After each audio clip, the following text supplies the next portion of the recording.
سلام دوستان، خوش اومدین به این ویدیو. من سیکشاد هستم از کانال سیکشاد. آقا امروز اومدیم که یک شایعه بهتون بگم که راجع به تتلوه و چی مثلا دوستان.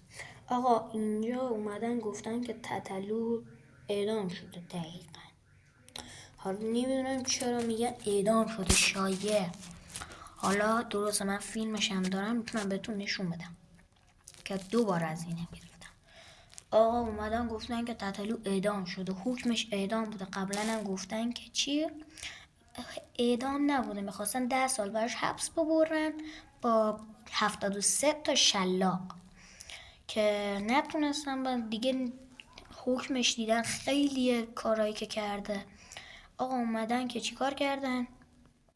اومدن که تتلو اعدام کردن که شاید یه بعضیاتون بدون شاید هم ندونی، ولی امروز فیلمشون من دارم، میتونم بهتون نشون داریم. بریم ببینیم. رنگی نیست، ما بالاتر از سیاهی رو تو بچگی خیلی من قیافم شبیه سندان. نه ولی خیلی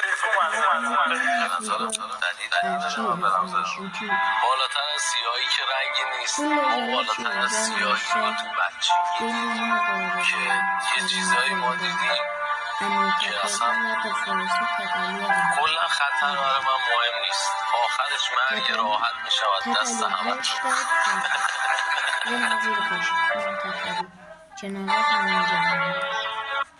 خیلی من قیافم شبیه سندان. نه ولی خیلی نمیخواد دیگه.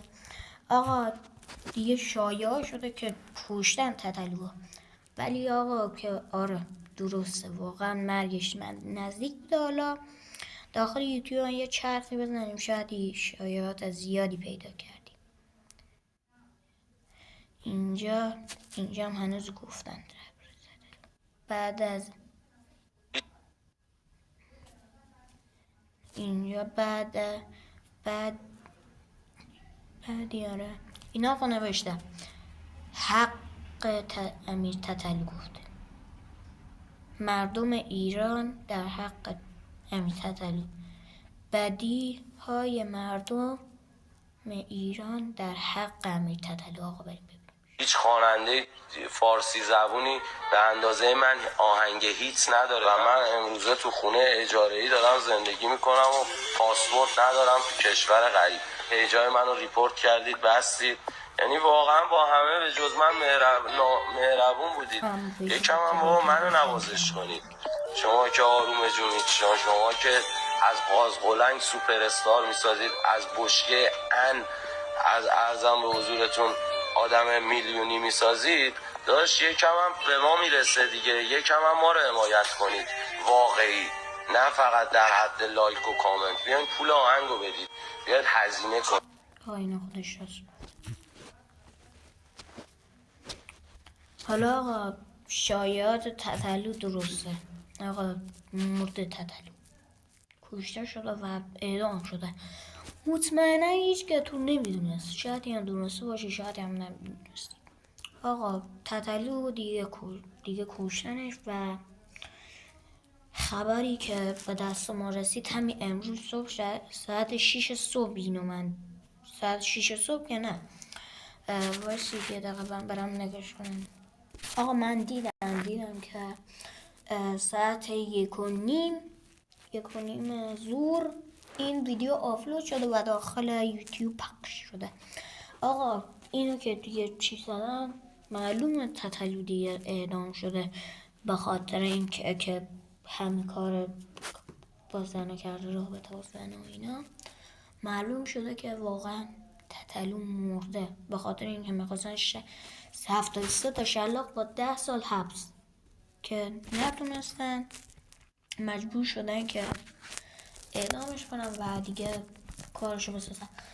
حالا چرا آقا ظلم میکرده داخل هر آهنگش میگه خودش داره میگه راستشو من گفتم، واقعیتو گفتم. آقا میگه راستشو گفتم، من واقعیتشو گفتم، نیومدم که فوش بدم داخلشو. خودش اومده گفته. او وقت شما بیاید که اعدامش کنید.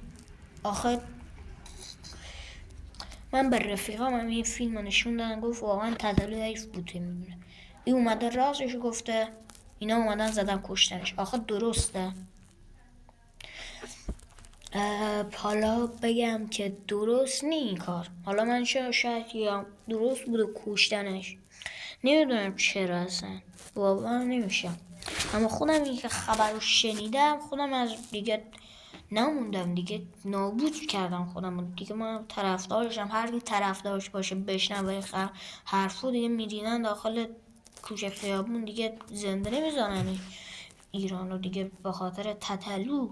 آخه کسی میمونه هر کی طرفدار تتلو باشه، هر کی مرد باشه زن باشه، هر کی که باشه هنوز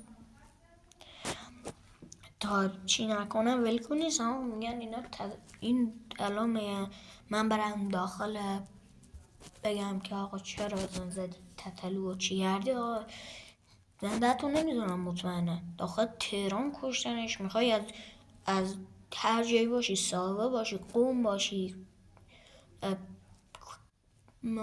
مازندران باشی، هر جایی که باشی بری تهران بگی آقا چرا تتلو اعدام کردین، میگه کارهای بد کرده.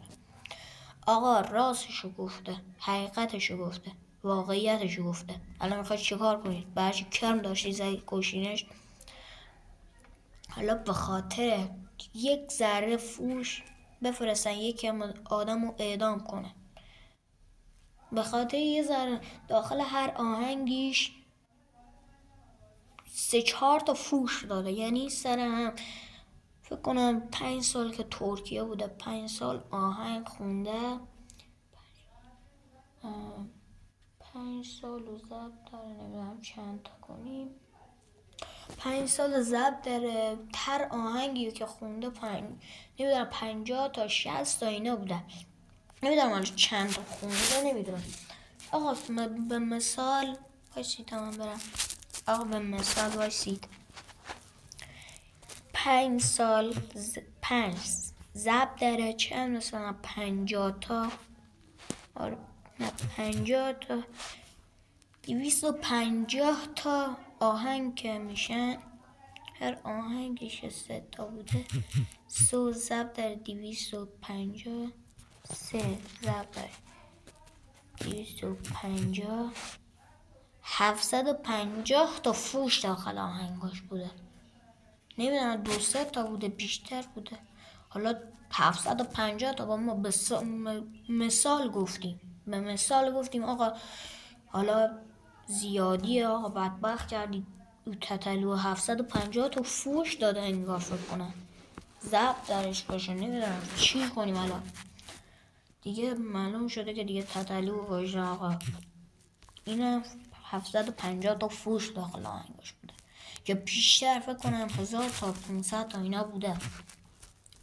آقا مرسی تا اینجا ویدیو نگاه کردید، وقتتونم گرفتم 8 دقیقه اینا.